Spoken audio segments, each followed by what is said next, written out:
Para sa babaeng minahal ko noon, ngayon at magpakailanman. Kahit ilang beses tayong nasubok, tayo pa rin. Naaalala mo ba ang unang pangarap nating dalawa? Punong-puno ng pag-asa kahit salat sa biyaya. May mga gabing gutom, may mga araw na pagod, pero sa yakap mo nawawala ang aking takot. May tampuhan, may luhang hindi maipaliwanag, may mga salitang nakasakit sa ating pagharap. Pero sa bawat pagkakataong gusto na nating bumitaw, pagmamahal pa rin ang dahilan kung bakit bumabangon tayo.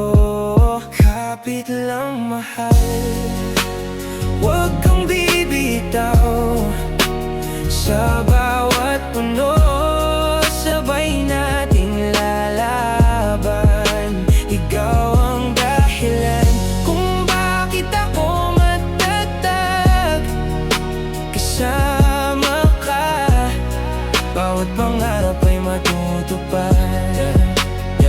Hindi tayo mayaman pero mayaman sa pag-ibig. Sa bawat sakripisyo, pag-asa ang kapalit. Ikaw ang reyna ng puso at ng ating tahanan, habang ako'y lalaban para sa kinabukasan. Kapag napapagod ka, ako naman ang sasalo. Kapag ako'y nanghihina, ikaw ang ilaw ko.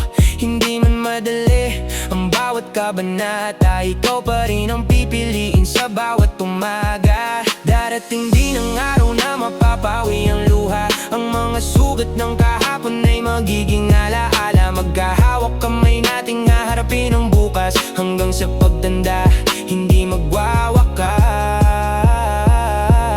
Kapit lang mahal, hindi tayo susuko.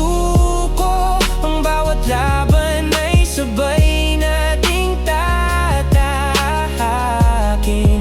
Sa taas at baba ng ating paglalakbay, ikaw lang ang mamahalin habang buhay. Hindi naging perpekto ang ating kwento, pero ito ang kwentong ipinaglaban natin. At kung bibigyan ako ng panibagong buhay, ikaw pa rin ang pipiliin kong mahalin.